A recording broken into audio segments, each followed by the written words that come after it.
Alex, vou chamar seu amigo agora. Vamos lá? Vamos lá? Ele. Amigo aqui do Alex, nosso amigo, por nosso sinal. Amigo, nosso né? amigo, não do Alex, nosso também. Ele, João Paulo Reis, chegando aqui para nossa conversa. Vou virar para essa câmera aqui. João Paulo Reis, sócio e gestor da Biguá. João Paulo, sempre um prazer recebê-lo aqui na nossa programação. Nosso amigo aqui, já estava falando que era do Alex, mas agora já é nosso, já. Veio aqui outro dia presencial e já virou nosso. Bom dia. Bom dia, já agradeço realmente a deferência, né? E antes de mais nada, um feliz ano novo, né? Eu acho que, obrigada, apesar dos pesares, né? Dos desafios que a gente encontra no novo ano que entra, né? Mas a gente tem sempre que manter o ar positivo, né? Um especial aí, um especial oi para Isabela, né? E pelo bebê que está chegando, né? E para Paula e para o meu grande amigo Alex aqui. João Paulo assiste, acompanha aqui a BMC News. Tá para chegar, viu? Espero que não seja hoje, viu, João Paulo? Pelo amor de Deus. Ela tá aí já na reta final, aí tá quase chegando o Romil. João Paulo, obrigada. Feliz 2023 também para você, toda, né, o time aí da Biguá. Obrigada sempre pela parceria, por nos ajudar, né, aqui sempre que possível a trazer a sua visão, quanto importante é. Eu falo que a BMC News, ela é construída a várias mãos, principalmente por vocês que passam aqui sempre que possível, ajudando a gente a ter visões importantes. Eu estava falando com o Alex agora sobre a fala do Powell especificamente, né? A gente queria entender um pouco da sua visão como gestor, né? Especificamente sobre este cenário de juros altos, restritivo lá nos Estados Unidos. A gente sabe que juros altos afetam muitas empresas, principalmente de tecnologia. Depois eu vou entrar aqui nas nossas empresas no qual você acompanha, mas que utilizam também já bastante tecnologia, algumas delas. Mas eu queria entender a sua visão de gestor sobre todo esse cenário, né, que a gente tem aí, desafiador de 2023 para as economias que vão sofrer bastante aí, talvez nesse cenário mais restritivo. Não, perfeito, né? Aproveitando, inclusive, né, a análise perfeita aí do Alex, né, a gente sabe que, né, juros altos acaba de alguma forma interferindo exatamente em toda a modelagem, né, das precificações, né, e da determinação do valor, principalmente das empresas, né, e a gente sabe que, né, o juro alto, né, é um componente aí, um complicômetro dessa análise, né? Então, né, a partir do momento que você tem aí uma expectativa de um juro alto, a permanência de um valuation mais baixo permanece. Mas o que a gente sempre foca aqui na Biguá e nas nossas análises, né, que apesar, né, do ambiente macro mais desafiador, né, você tem grandes oportunidades, né, na análise micro, né? Então, é exatamente isso que a gente vai falar aqui, né? A gente, como se disse, apesar dos desafios no ambiente macro, nós entendemos que temos várias e grandes oportunidades aqui, né? E isso talvez seja aí o grande motor aí, né, de incentivo ao investimento em ações, né? Vamos chamar aqui a Alex, então, para nossa tela. Alex André, que também tem... daqui a pouquinho, então, a Alex vai fazer a pergunta para o João Biguá também, ele que é amigo.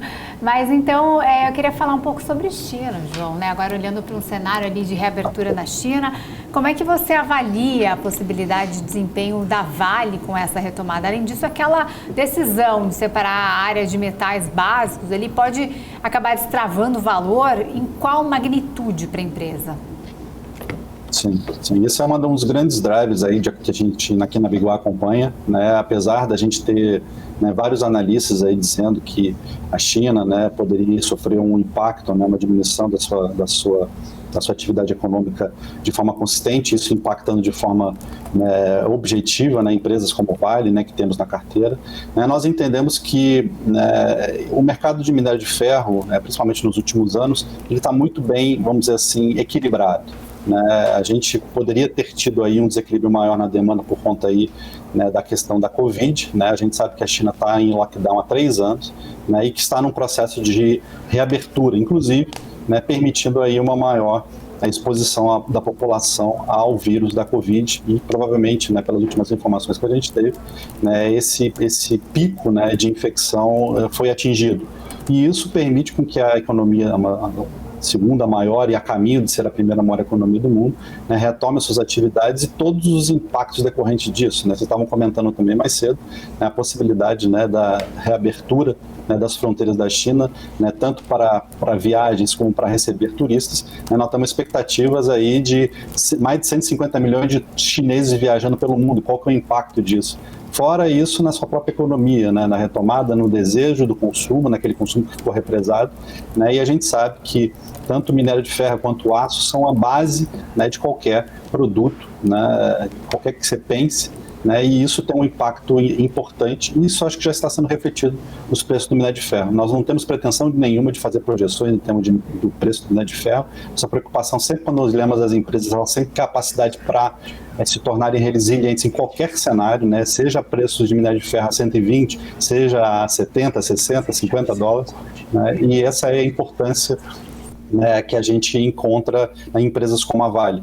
Né, como você disse também, né, exatamente com o objetivo de destravar valor, né, a empresa está, né, num processo de avaliação, né, da possibilidade de cisão, né, da parte de metais básicos, onde ali temos ali como tema principal, né, a transição energética, né, são minérios ali diretamente ligados à produção de baterias de veículos, como níquel, cobalto, cobre, né, e o próprio lítio, né, que está muito em voga, e nós entendemos que esse movimento é muito inteligente por parte da empresa, exatamente para mostrar para o investidor que entende muito a Vale com o minério de ferro, que existem outras possibilidades, né, não também desnaturando, né, todo o negócio de minério de ferro, de metais básicos, de metais ferrosos, né, que também, né, tem um processo ali interessante também, né, de atualização, né, de descarbonização, né, então a gente entende que, independentemente, né, do que aconteça na economia chinesa, né, a Vale está preparada, uma empresa resiliente, uma empresa capaz de se adaptar às circunstâncias e, como a gente disse, né, a questão da demanda e da oferta está bem, de alguma forma, equilibrada, exatamente porque hoje, né, a oferta está muito focada, né, em grandes empresas, né, que de alguma forma acabam regulando bem este mercado. Agora sim, Alex André aqui com a gente, que vai fazer tem uma pergunta para você, João. Fica à vontade. Grande Alex. Grande João, meu amigo, muito bom dia. Feliz 2023 aí para todo mundo da Biguá, para o Marcos, né, para todo mundo do time. É um prazer falar contigo. Acho que a minha pergunta é muito clássica, assim, né, quando eu falo com vocês em relação aos industries, né? Vocês, para mim, é uma referência em algumas empresas aí, principalmente Home, né, Tupi, várias companhias que vocês acompanham. E eu queria trazer uma pergunta um pouco mais macro, se você quiser aprofundar, fique extremamente à vontade. Mas a pergunta é a seguinte, eu estava conversando com a Paula antes em revisão de expectativa, né? Ou seja, o mercado imputando ali juros mais altos, né, uma inflação maior, pelo menos agora no começo do ano, tem a preocupação nos Estados Unidos, e a gente sabe que a gente tem revisões negativas para o crescimento econômico, né? Então, em relação ao PIB. Então, ou seja, essa combinação, o próprio PIB mesmo é uma grande proxy para o setor da indústria, né? Então, como que você enxerga em relação a isso, né? Ou seja, o PIB para baixo, né, inflação para cima, juros mais altos, como que a indústria aqui no Brasil deve reagir e os nomes que vocês estão investindo, como que deve ser, enfim, performados ao longo desse ano, o que eles estão fazendo, o que a Biguá também faz esse stock pick em relação a essas companhias? Maravilha, obrigado pela pergunta aí, Alex. Não, você tem toda a razão, né?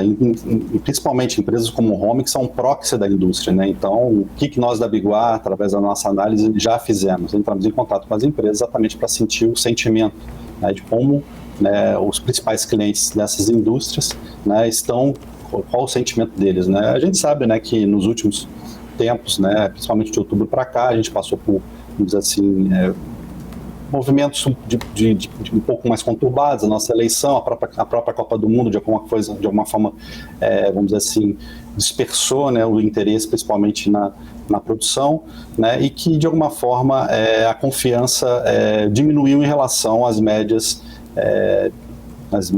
dos últimos trimestres, né? Então realmente há vamos dizer assim, uma espera para ver o que vai acontecer, né? A gente vê uma espécie de stop and go, né? Vamos parar e esperar para ver o que vai acontecer. Esse é o sentimento geral, né, da indústria, né, principalmente com as informações que a gente procura conversar com eles, né, e no aguardo, principalmente aí das definições do novo governo, principalmente da política, A gente sabe, né, que um governo, né, enquanto está na época da eleição, faz muitos discursos, né, promete muita coisa, mas quando senta na cadeira e começa a tomar as suas ações, né, um pragmatismo, mais bem dizendo, um realismo, né, surge, e aí as decisões não podem ser tomadas, né, de acordo com as vontades, e sim de uma vontade geral.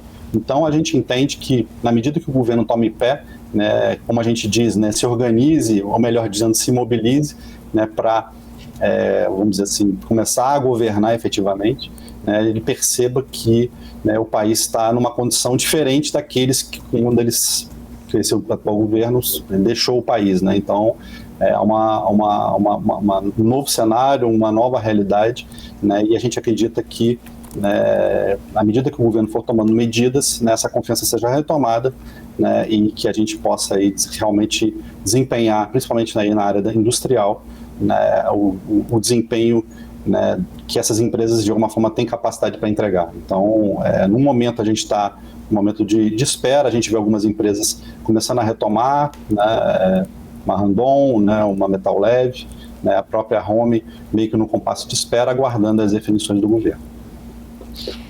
João, muita gente já está questionando a viabilidade dos carros elétricos. Recentemente a gente viu a Tesla tendo que abaixar os preços dos carros. Como é que você está avaliando esse cenário e quais empresas que podem acabar se beneficiando de uma mudança de percepção? Sim, isso é um tema que a gente já vem discutindo já há algum tempo, tá? Desde, se não me engano, 2018, né, a gente tem conversado com a própria Metal Leve, com a Tupi, né, temos, inclusive, elaborado textos, né, exatamente colocando essa posição dessas empresas, porque há 2, 3 anos atrás haviam sentenciado, né, de forma categórica, né, o fim dos motores a combustão, né, e hoje você já vê, né, principalmente aí nas últimas semanas, presidentes de grandes companhias, né, automobilísticas, principalmente Toyota, aí, capitaneadas por Toyota, a própria Volkswagen e a Stellantis agora, dizendo que talvez, né, ou melhor dizendo, questionando que talvez não seja a melhor solução ao veículo 100% elétrico para, né, o grande objetivo que é a descarbonização, né, da mobilidade urbana, né? Então, a gente entende desde então que empresas, né, como Metal Leve e Tupi, né, indo meio que na contramão desse viés, estavam de alguma forma nos trazendo informações de forma valiosa, exatamente para a gente ter essa percepção mais para essa linha, né, não tão radical, né, de simplesmente abandono de uma tecnologia que está testada e aprovada aí há mais de 100 anos. Né, a gente vê, né, ao longo desse tempo todo que, né, os desafios tecnológicos que um carro elétrico pode trazer, né, e lembrando sempre, né, recorrendo um pouco à história, que em 1900, né, os carros elétricos também eram uma opção, né, por incrível que pareça, né, 38%, né, dos veículos que existiam na época produzidos eram elétricos. E por que será, né, que eles foram, né, deixados de lado naquela época, né? Simplesmente porque tem um limite, né? A questão da bateria, a questão da autonomia, a questão do preço, né, que continuam aqui como desafios presentes. Está muito curioso, né, você voltar estudar um pouco da história e ver que os mesmos desafios que foram encontrados, né, lá, né, em 1900 continuam sendo os mesmos no atual momento, né, e a questão toda, né, como descartar uma tecnologia que ainda pode sofrer melhoramentos, né, que é o motor a combustão, principalmente utilizando combustíveis aí limpos, né, como o etanol, né, e o biogás, né, ser descartado assim de forma categórica, lembrando que existem enormes desafios, tanto de ordem geográfica, né, países que ainda não têm nem rede elétrica. Como é que você vai, de alguma forma, sentenciar o uso de carro elétrico? Se países tem países que, juntando toda a população, né, que sem energia elétrica chegaríamos aí a 1 bilhão de pessoas, né, e provavelmente eles têm uma moto que usa gasolina ou qualquer outro combustível, né, então esse questionamento vem em linha exatamente, né, com o que a gente vem estudando, né, vem reunindo em termos de informação junto com essas empresas como a Metal Leve e a Tupi. Essas provavelmente serão as empresas que se beneficiarão se houver, vamos dizer assim, uma mudança de rumo, né, indo não tanto ao mar, não tanto à terra, né, como um veículo 100% combustível fóssil, nem 100%, né, de veículo 100% elétrico, mas no meio termo ali um veículo híbrido, né, com a utilização de biocombustíveis, a gente consiga chegar aí ao objetivo que é a descarbonização, né? A gente sempre lembra, né, que há 20, 30 anos atrás, né, a cidade de São Paulo, junto com a cidade do México, era considerada uma das cidades mais poluídas do mundo. E a gente não vê mais esse problema, né? Por que será, né? Exatamente pela utilização, né, de veículos biocombustíveis. Veículos flex vieram, né, se tornaram realidade. É uma tecnologia desenvolvida no Brasil há quase 50 anos, né, que traz resultados efetivos, como a despoluição de grandes cidades, né, com a diminuição considerável de particulados aí, em função da adoção de uma tecnologia hoje testada, aprovada e barata, e que poderia ser replicável, né, principalmente a países em desenvolvimento como Índia, Indonésia, grandes populações. E isso tá no radar de grandes empresas como Toyota, Volkswagen e a própria Stellantis, né, do grupo Fiat, e Jeep, e Peugeot e Citroën. João Paulo Reis, sempre um prazer poder falar contigo. Obrigada pela sua participação aqui na BMC News. Até uma próxima. Maravilha, muito obrigada pela oportunidade e um grande prazer em revê-los.